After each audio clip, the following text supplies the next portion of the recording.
Galloway Shaw's Monday night crowd, although small and barely occupies a quarter of the whole pub, provides an ample enough cover for anyone who wishes to leave the place unnoticed. Just exactly what I need tonight, with the lively music and chatter slipping out, mostly unseen, becomes a piece of cake. Without much trouble, soon enough, I find myself standing outside under the chilly Luxbar night. A gust of wind picks up shortly after I step out, carrying the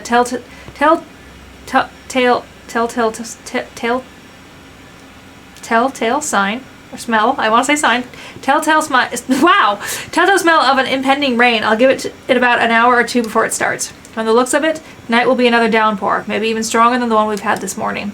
On instinct, I hunch further into my jacket, hugging its thick material close to my body while I weave my way through the lines of the empty cars in the parking lot.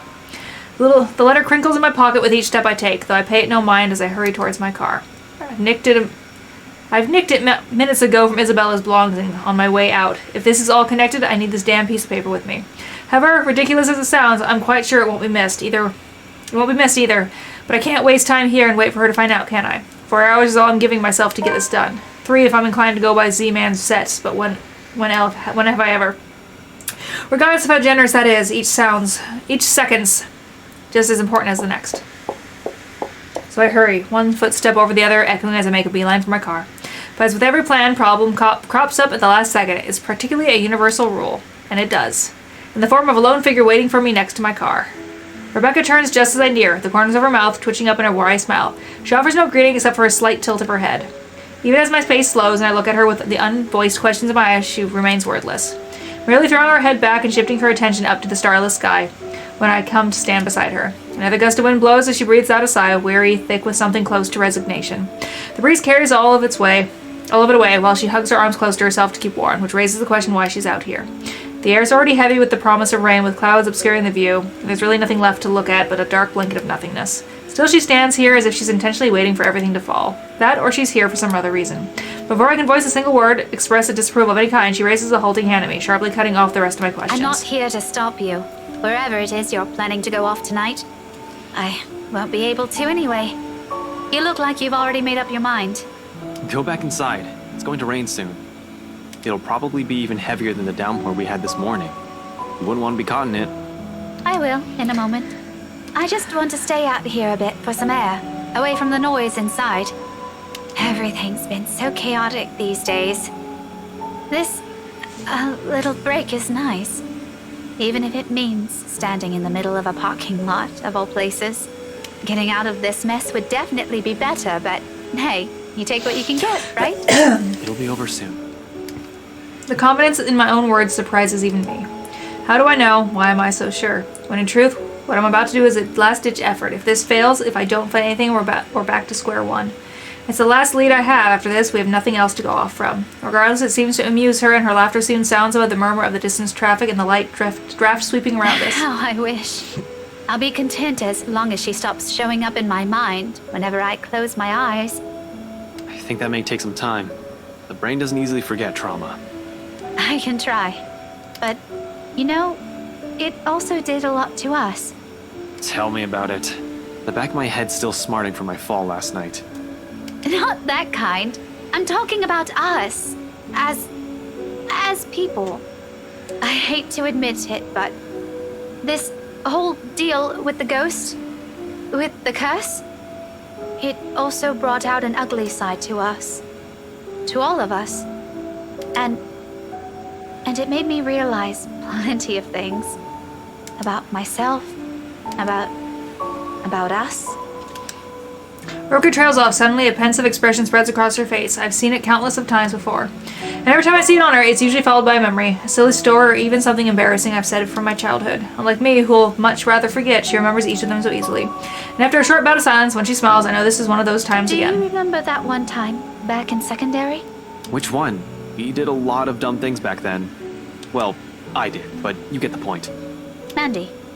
I thought you still don't like her. Don't tell me you've kept in contact with her. Are you guys friends now or something? Oh, no. We do see each other sometimes. On the way to work or when I go out for lunch, but it's nothing like that. We're not friends. Not in this lifetime. I don't think so.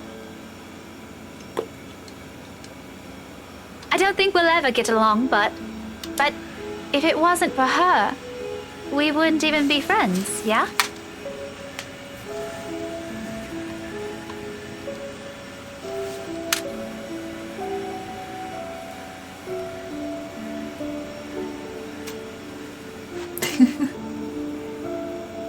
like, huh, my part is weird. Okay. You stood up for me that day. And from then on, things have changed. She makes it sound like I'm some sort of hero. Mandy was in the wrong, of course. Mandy was in the wrong. Of course I'll defend her. If no one's going to stand up for her, who else will? Chances are, it would have escalated, and who knows, maybe she would have stopped going to school or transferred. Any decent human being with an ounce of sense would know better. I acted because I know what I'm doing is what's right. It's as simple as that. Yet she smiles as if it's worth more than that, a fondness that goes beyond nostalgia. I guess what I'm trying to get at is, this time, I don't want this to go unsaid. You know, just in case something happens. Ash, I've always been in love with you. She says it so plainly, holding my gaze and in a voice too frank that her admission stuns me into silence. Like the wind has suddenly been knocked out of me in one fell swoop. No words will form, not even a single coherent thought as the meaning of her words bear down on me. Nevertheless, she continues desperate to express everything she has kept to herself all these years. This is what the fondness is. Why, for her, it weighs heavier than any feeling of nostalgia can carry. Since that time in secondary, since I made that promise to never leave, I've always truly loved you. Afterward, there's a relief, a weight, suddenly being lifted from her shoulders after so long. She closes her eyes and lets out a breath. When she looks back at me, though, there's nothing but hope in them, eyes that are searching for an answer. Facing that sincerity behind her words, I find myself grasping, scrambling for the words, because as much as this pains me to admit, I can't give her the same affection she's asking from me. We might have spent so many years alongside each other. Hell, we practically grew up together, but that never automatically means I'll ever hold for her feelings that goes I'll hold feelings for her that goes beyond the boundaries of friendship. I do appreciate her presence in my life. I'm more than glad that she's stuck with me even though through the toughest moments, even when she finds me difficult or aggravating. However, it's really all there is to it. She's a close, important friend to me, but nothing more. Rebecca, I draw on a breath, ragged, unsure, uncertain how and which words to put together so it'll hurt her less, so the wounds they might leave won't be as deep or scar. In the end, I can only utter an apology. I'm really sorry, Becca. I'm glad, I'm happy you feel that way, but I can't. I can't. There's already someone that I'm in love with. Someone else. It takes all my willpower to force myself to even look at her. For sure there will be hurt, maybe she'll even be angry, but I don't hold it against her. When our eyes meet, a smile is on her face, kinder than every single one I've seen from her so far. It's nice to see it on her, it suits her more than the glares or the frowns. At the same time, it only serves to baffle me. It's alright. I already knew. Kind of. Yeah, but I should... Don't beat yourself up over this. It's not your fault. I'm the one who should apologize. Since I suddenly sprung this up on you when you have other things to do, I just thought I should let you know. And now that you've given me an answer, I guess I can finally let this whole thing go, huh? One question, though. Are you going to tell her? Tell what to who? I pause, frowning. A brief moment of doubt while I try to figure out what she's talking about all of a sudden. When it finally sinks in, though, my bewilderment hastily gives way to utter embarrassment. Oh, shit. Heat abruptly crawls up my face no matter my efforts to keep it down. In the end, I can only look away from her, afraid of what else she'll see in it. Did you really think no one would notice? Was it that obvious? It was surprisingly easy to tell. But that was probably because I've known you longer than anyone. Fuck, who else knows? I think Zach suspects. Shit. You're embarrassingly lame when you're trying too hard. It's almost painful to watch. Don't worry. With your terrible way of flirting, and knowing her, I'm quite sure Belle has no idea, even now. Not even a clue. Harsh, Rebecca. Really harsh. I could use a vote of confidence, you know. She laughs loud, the kind that's free of burden, ringing above the wind slowly, picking up as the storm clouds approach. With it, however, the awkward atmosphere lifts at last. There's only that camaraderie we've shared since meeting in that classroom 17 years ago. I'm serious, though. Tell her. And if you ever make her cry, I'll hit you with every damn history book I have on my shelf. Clear? Noted, ma'am. Anyway, thanks for hearing me out. I won't keep you long. I know you have things to do. Just promise me you'll be careful, alright? She doesn't wait for an answer, and then she gives me a push with a force only heavy enough to throw me off balance. Caught unaware with the gestures, for a few moments I fight for purchase against my car's trunk. Purchase. Bracing my hand on its smooth surface. When I look up, with a string of rubber bands ready at the tip of my tongue, Rebecca's already halfway through the parking lot. There's a small skip in her step, like the breeze carries the light tune she whistles. On a whim, I let its notes be the last thing I commit to memory before slipping inside my car and driving off. It sounds like a new beginning more than anything. Another reason to be optimistic. Within 10 minutes, I'm driving out of Luxport and heading straight for Anselm Village. In the distance flashes a lightning, light up the horizon, white and sharp against the black curtains of the night. Thunder threatens with a rumble, seconds later echoing across the sky. And with one last roar, the skies open in earnest. November 1st, Tuesday. All these chapters are never fucking ending. Like, see, I don't mind, like, the stories with a lot of reading. But if your chapter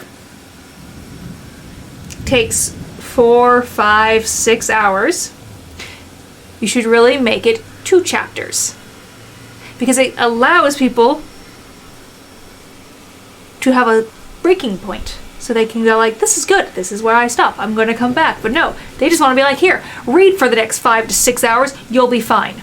The rain falls in fast, steady sheets, creating shallow puddles on the dirt path, drenching everything the eyes can read. This does not look like the house.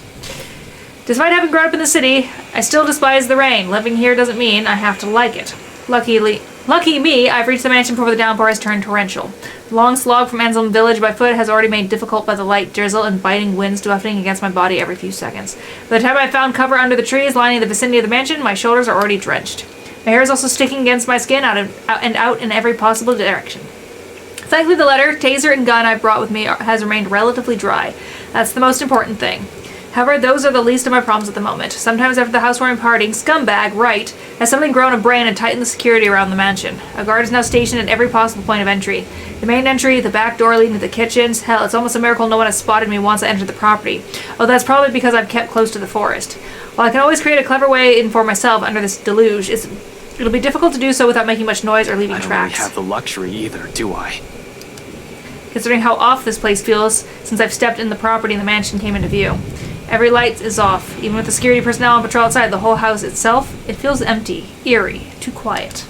Normally I'll pass it off as some kind of power outage because of the storm. It's not a far-off conclusion when this place is almost in the middle of nowhere. However, something just feels wrong. Something happened here. Or about to. It's the sole reason why I haven't done anything yet, simply observing, watching, listening for anything. I might be pressed for time, but I'm not a careless idiot. Although I need a way in, desperately so, moving without thinking will not only endanger me, there's so many unknown variables in what we're dealing with, I also have to act on the assumption that someone is always in danger, especially in this place. I can't act impetuously. As much as I hate Wright, I'm not about to cause his death because of one thoughtless action. If there's a place he deserves to be, it's in prison, not a morgue. So when a hoarse, painful sob suddenly rings out above the loud pitter-patter of rain, only then do I stir. A woman. Perhaps a servant? Or worse, Hannah Wright. It's coming from the forest? Just right up ahead, in fact, not too far from the house. Regardless, I give the place a quick, wary glance for following the noise. Don't do that. Carefully keeping to the shadows, one cautious step after another. Louder and louder it goes as I near, until it abruptly turns to a loud, desperate anguish cry. I break into a run. One nervous hand ready on the gun holster at my hip and the other raised for balance, I scurry across the dense understory. Dead leaves crunch under my shoes, but I pay it no mind. There's only the voice, the woman, and nothing. Abruptly, it all stops, and I'm met with a sudden hush. Blank. Empty. Almost deafening in its stillness, even with our labored breathing and pounding heartbeat against my ear. Behind me, another branch breaks in. Dread surges within me while I spin around and take a hard step back, ignoring the chilly pinpricks crawling at back of my neck. Before I can even meet her eyes, the world unexpectedly pitches sideways, tilting. And tilting till the ground beneath me finally crumbles. My hands fight for purchase, only to meet air. By then, it's too late. My foot slips further, and the rest of my body follows. Dark spots blur the edges of my vision. Black tendrils twist and coil around my limbs. Soft footfalls echo from the far distance, scurrying and scampering, moving in an odd rhythm with the sharp, piercing notes of her laughter. But more than that of the voices, lacing venom inside of every crevice of my head. Murmurs that jeer, scoff, and deride. Over. It's because you didn't listen. And over. It's all your fault. And over again. Why won't you believe me? And a reminder of what I failed to do and of who I've failed. What I'm trying to desperately fix. A scream threatens to burst, but my throat closes off ever so slowly. A chill seeps into every nerve in my body, washing away every sensation in me apart from one. There's only fear. Once again, her laughter echoes, sound both bitter and unforgiving. It is the last thing I hear before she reaches for me. The ground trembles. The world slows to a stop. Half darkness greets me when my eyes finally snap open, the soft patter of dripping water somewhere spurring my consciousness further. For a few short moments, I remain still, blinking away the dizziness, allowing my vision to adjust to the lack of light and my breathing to even out first before pushing myself up on one arm and attempting to stand. Turning alone is a struggle on its own. An inch of movement sends a stab of sharp pain right up my arm and my back, giving me another pause. Shit. I hope I didn't break anything. Fuck. There doesn't seem to be any injury or major fracture, although the whole of my back does feel sore and raw, probably from when I skidded down prior to landing myself here. A comforting thought. The second attempt comes easier later, though no less painful. By the time I'm back on my feet, the exertion has left me gasping in short, shallow breath and leaning heavily on the wall nearest to me. Behind me, a light draft blows in from where I've fallen in. Coming in short, sharp bursts into what's apparently an underground tunnel and brings in the fresh, earthly smell of rain from the top side. Regardless, it fails to mask the old, musty scent of the place, a mixture of mold, mildew, dust, grease, and something distinctly foul. Like death. More worrisome than the putrefied, festering smell, however, are the cells that line both sides of the tunnel. Under the dim light, I can barely make out what's inside one of them. What's inside... Why is there an on that? Inside some of them. But I already have a few ideas, all of which I refuse to delve into at the moment. Knowing how long this mansion has stood, somehow, no matter how unexpected finding the existence of this place is, it isn't too surprising. I wonder if Scumbag knows about this. Probably not, unless he's also the kind of person who takes joy in inflicting this kind of suffering on others. I really don't think so. He's rotten to the core, but not that rotten. He'll probably balk at this, move out of the first opportunity, and have it demolished. The very idea of what has occurred in this place years ago makes me reel, as well. I've known long ago places like this tend to hold secrets. This, though? If this is just the tip of the iceberg, I fear what I may discover in the mansion itself and the tale behind the fucking letter. But fear is inconsequential. As unpleasant the sight of this place might also be the only way for me to get inside unnoticed. Sighing and taking one last gulp of clean air, I push away from the wall and delve deeper into the Let's passage. just hope it'll be smooth sailing from here on. Turns out that alone is too much to ask for this early. No 20 paces into it, another sound abruptly rises above my footfalls. Rebounding off the hollow walls and echoing inaudible across the whole span of the tunnel before fading away just as swiftly as it rang. A pause, nevertheless, straining my ears for more of it, while I gradually move my hand to my side, slow and steady until the tips of my finger brush on the gun's handle. Although cold against my skin, it's the closest thing I have to comfort at the moment. For a long minute I wait, holding my breath, watching every form, edge, and shadow of the corners of my vision for any movement. After a heartbeat and nothing, I allow the tension to ease out of me in the form of a long exhale that reverberates around the whole passage. Who's there? Perhaps it's because of what happened earlier and how I've ended up here. Or maybe it's because of my training. But in spite of my panic and fear in that voice, I don't immediately answer. Instead, I pull my gun free from its holster and wordlessly draw closer to where the voice rings out once again. Afraid. Frantic. Weak. I'm asking you a question. Who's there? It's only after I released the safety do I answer, while continuing my approach in the careful, steady pace. I should be the one asking you that. Who are you? Show yourself. I can't. I'm stuck in here. Well, a ghost will definitely not be saying that, or have a conversation like this, or be stuck anywhere. And as to prove her point, she extends a hand from one of the cells ahead and waves. Then she pulls back, grips the iron bars, and rattles it lightly. Get out! Can you help? In 5 quick steps, I'm standing in front of the cell, and sure enough, a woman's inside. Slump on the floor, holding the bars with shaking hands, clinging to it as if it's the only thing keeping her upright. And not just any woman. McLaughlin? The same one I met at G's 5 days ago, smashed drunk and babbling her frustrations about her employers. Horace? No, not McLaughlin. McCullough. Marianne McCullough, famous interior designer extraordinaire. Not so extraordinary now, with how exhausted and feeble she looks, trapped in a jail cell of all things. Her breathing shallows and there's a paleness to her complexion, sunken eyes, cracked lips, dry skin, all signs pointing to starvation and dehydration. How long have you been stuck in here? 3 days? 4? I don't know. I have no idea anymore. I just fell in and that woman... Whatever. Can you get me out of here? Please. In a moment. But here, go feed yourself first before you fall over. I fish out an energy bar from my pocket and hand it to her. She's lucky I always have one on my person. For sudden emergencies or extended stakeouts, a little sure to keep me going. Like any starving person, she wastes no time making a grab for it, unwrapping it straight away and taking a whole mouthfuls of it. Relief washes over her face on the first bite alone, although she's going to need more than that if what she has said is true. But for the moment, it's enough to keep her alive. Good thing she seems to have the sense to prioritize survival over comfort if the puddle on the corner of the cell indicates anything. Without water, the human body can only survive 3 days. No food, and I'll give it an average of 3 weeks. Though even then, it won't be a pretty experience. Granted, some have survived longer than that. She's still fortunate I found her when I did. Now to get her out. My bobby pins won't be of any use here, not like I need it. Like the ones we have at the precinct, a simple barrel hinge holds the gates of this cell together. Even without any special tools, I'll be able to lift the door and free her. However, with how heavy it seems, I'll need a lever of some sort to help. What are you looking for? Some wood, a 2x4, I guess, a plank or a pipe, anything I can use as a lever. Wait here. The hallway yields nothing but dust, dirt, and a few rusted chains scattered about. While I may find something in one of the open cells, I'm reluctant to check out or even step in. We can't have another person trapped in here. However, McCullough ended up inside. My head snaps back to her. McCullough extracts a wooden board from under the mess of hay and twine near her. Without prompting, she slips it through what little space there is between the bars. It's short, but appears thick and sturdy enough for an intended purpose upon closer inspection. I hope. I get to work at once, anchoring the other end of the plank at the base of the door and applying an ample force on the other end. It takes a bit of effort, no kidding about the heavy part. Still, a grunt, a gasp, a creak. In a matter of minutes, with a little help from her on the other side, the door eventually lifts off its hinges. It falls on the ground with a loud, ugly, metallic thud, but the sound of it puts elation on McCullough's face. She doesn't even have to ask for help. As soon as she can, she hastily crawls out of the prison she has accidentally found herself in. More than happy to get out of it, despite lacking the strength to stand firmly on her feet. Thank you. Thank you so much. After the second day, I was so sure I was going to die in there.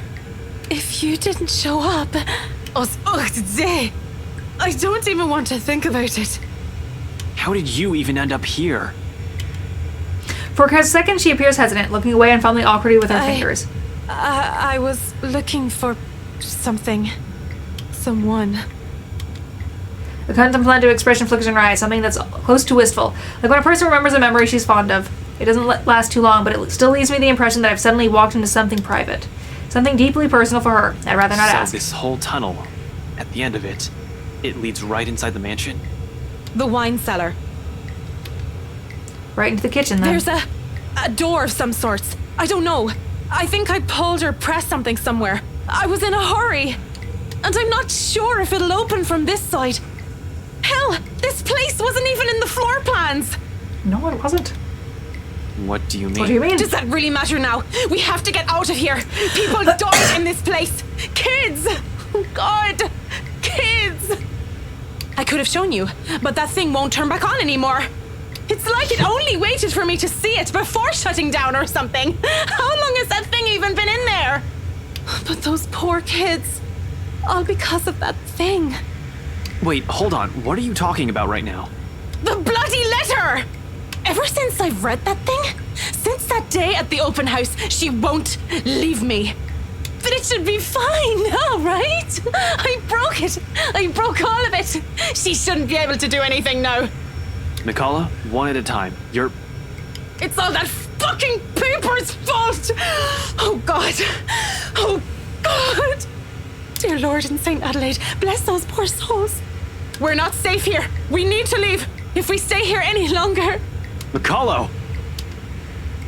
Abruptly, she stops, looks back at me with wild, panic-stricken eyes. I've seen enough of it so many times these past few days, from my own friends even. To know she has seen things, the kind that'll easily make any person go mad. And perhaps we slowly are. The longer this takes, the faster our descent into it becomes. I can't even tell which one's worth, death or this. Seems like no matter what we end up with here, there'll be something horrible waiting for us. I need to hurry. I need to get inside this place, and you're more familiar with its layout. If you can help me... What? No! Why would I go back? Are you sure you haven't gotten raving mad yet? An exit's right here. And this business with the letter has to end at some point. Look, I know you're not very fond of Luke Wright. Damn right I'm not. He can just go. But are you really sure you want to leave him like this? And what about his wife? It strikes a chord. She falters, grows quiet as the tension lifts from her shoulder and her shoulders slump. I do understand her issues with this. In fact, she doesn't have to go with me, only tell me enough info so I can figure it out on my own. She can always leave afterwards, be done with this whole damn mansion and let her. The other end of this tunnel leads right into the forest. It'll provide ample cover for her to be able to slip out of the property unnoticed. Except there's a fucking ghost there! All the same, she shields herself and squares her Just until shoulders. the kitchens. That's more than enough. She nods, albeit weakly. Then without another word, she gestures for me to follow, leading me further into the passage. Occasionally she'll stop, find perched on the wall to catch her breath, but throughout the short walk she asks for neither a break nor assistance. I suppose that's something we have in common. Eventually we get to the dead end. Although before I can question her on it, she begins palming for something on the wall, tracing her fingers along whether the edges of the bricks with a frown on her It face. should be somewhere here, I think. What the hell are you doing? She merely holds up a hand, begging for my silence and continues searching. Then, without warning, a few minutes later, something clicks. A portion of the wall shifts ajar to reveal a glimpse of another room. Bottles lining the walls, liquor barrels for aging. The wine cellar, The indeed. ladder to the kitchen is on the far end of this room. Surreal.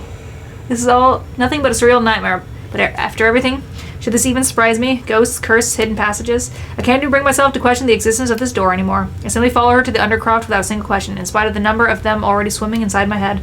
As a kid, I used to crave for this kind of adventure, the stuff of mystery and detective novels, daring chases, interesting cases to solve, suspects to put behind bars, justice to serve. I was blinded, I admit. Now I simply want this to be over. We leave the door open in case there's a need for a quick exit, especially after she mentions it's only by chance she has been able to open the door last time. We can't waste finding the switch again on the occasion something goes horribly wrong. There's bound to be, with me feeling this high-strung intense. I'm not sure why I thought it'd be a good idea to enlist Mikaela's help. Although she's been quite helpful so far, I can't shake out the horrible feeling something's going to happen to her if she stays with me. Even if I'm her safest bet if she wants to get out of this place alive. Did you say something? Mikaela pauses mid-step, turning to me confused. I didn't. You sure? I just heard... Don't you think I'll be the first person who'll know? Look, the ladder leading to the kitchen's up ahead. You might want to hurry. I just want to be done with this place. See? You dragged another one. This time I'm sure. There's really a voice, well, voices.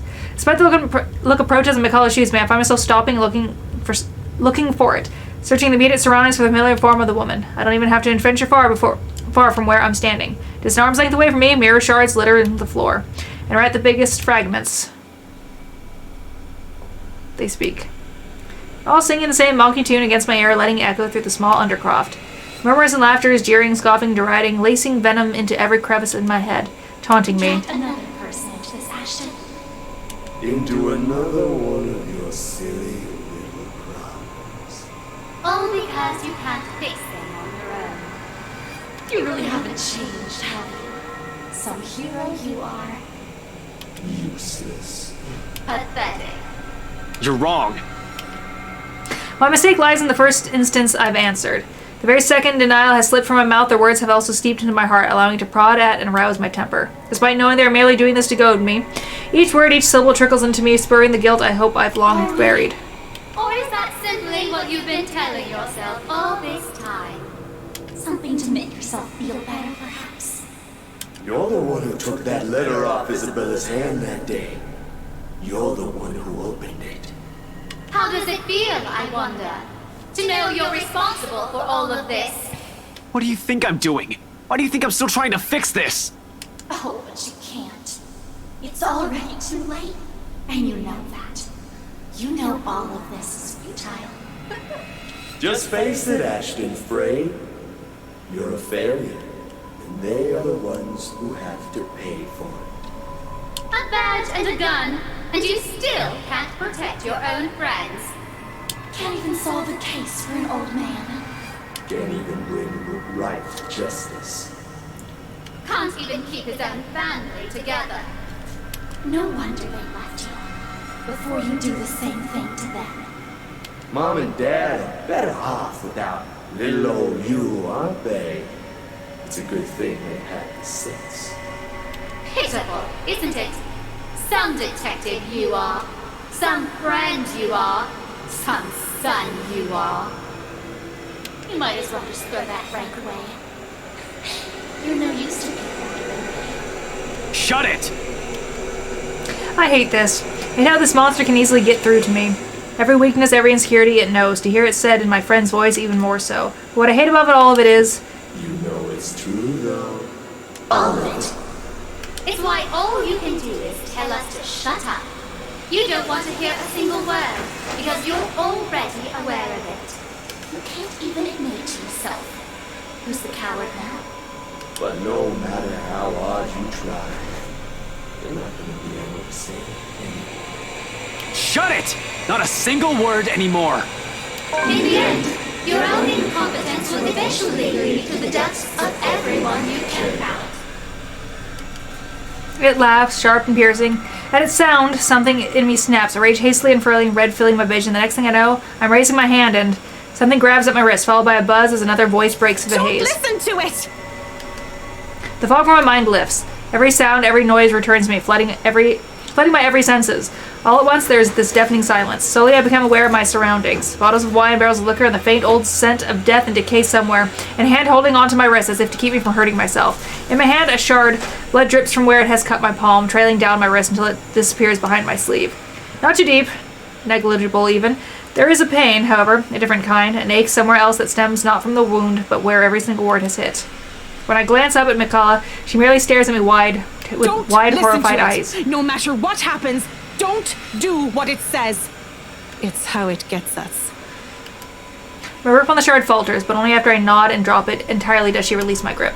Afterwards, she simply steps back and looks away, hugging her arms close to herself. She breathes a sigh. She breathes a sigh, heavy, perhaps weighted with her own guilt, what this monster might have used against her. We're getting close. She walks off without another comment, but there is worry in her as she gives me the fragment one last glimpse. On the ground they lie lifeless now, no more voices, no more insults, but even as I walk away, one whispering taunt continues to ring in my ears. It's useless, Ashton Frey. You are going to die. And you are going to die alone. A fear. One that has been long kept in the darkest place in my heart, one that a small part of me wishes for.